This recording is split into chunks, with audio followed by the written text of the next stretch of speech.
ओडिशार गणपर्व रज पर्व रणपुर विभिन्न स्थान में रज उत्सव पालन करा जाउथिबा बेले रज उत्सव में सामिल होइथिले रणपुर विधायिका सुरमा पाढ़ी।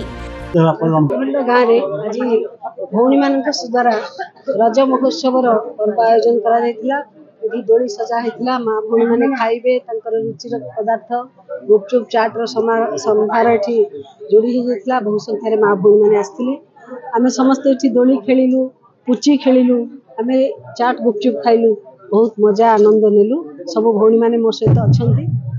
वास्तविक रज पर्व हूँ गणपर्व एवं पुरपल्ली रे सबु जगार आज दोली खेलिकी माँ भौणी मैंने आनंदित होती एवं घरे पिठापणार भरपूर मजा नौ परिस्थिति में मझियाखंड सांस्कृतिक अनुष्ठान तरफ कार्यक्रम कर अनेक अनेक धन्यवाद देवी। ओडिशावासी को रज पर्वर अनेक अभिनंदन शुभेच्छा। विशेष भाव में कृषक भाई माने आज रज पर्व हूँ पर्व या संगे संगे कृषि कार्य आरंभ हो एवं ए अवसर में मु प्रभु पाखे प्रभु जगन्नाथ पाखे बलभद्र पाखे प्रार्थना करी जे आगामी दिन में मौसुमी ठीक रहू एवं सुंदर भाव में वृष्टिपात हो जहाँफल चाषी भाई माने भल फसल उत्पादन करें एवं धानर सहायक मूल्य नरेंद्र मोदी कही ओडिशा सरकार कही आम धानर सहायक मूल्य को 3100 टंका को वृद्धि करुँ चाषीर अर्थनैतिक समृद्धि हो माँ भौणी मान उन्नति हो आज मु विधायक निर्वाचित हवा पर आनुष्ठानिक भाव में प्रथम करके आज आम आसीचु।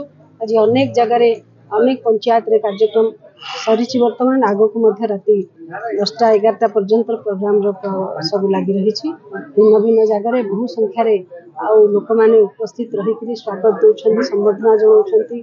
मोर सांसद प्रार्थी आज भिन्न जगार सी गस्त कर गस्त करुँच। निश्चित भाव में आम मान एक सुजोग ग्रामवासी माँ भौणी मैंने कार्यकर्ता मैंने तैयारी करछंती जो अकुंठ सहयोग रणपुर निर्वाचन मंडली रे साधारण जनता भारतीय जनता पार्टी को देइछंती। ए अवसर में आम जनता सहित मिसी आखिरे आखि मिसई कृतज्ञता जनइबा सहित से धन्यवाद दौचु एवं पवित्र रज अवसर में एभले एक आयोजन होइछि एवं बहु संख्यार लोकों सहित साक्षात आलोचना। श्रीमती पाढ़ी रणपुर में पहुंचवा परे कर्मी और ग्रामवासी माने स्वागत संबर्धना ज्ञापन करने सह बाजा बजाई बाण फुटाई पाछोटी नहीं। रज महोत्सव पड़िया रे विधायिका सुरमा पाढ़ी महिला मानक सांगरे पुची और दोली खेलिबा सह गुपचुप खाई रज पालिथिले। एहा थिला विधायिका हेबा परे रणपुर को प्रथम गस्त। रणपुर सदाशिव का रिपोर्ट ओडिशा हालचाल।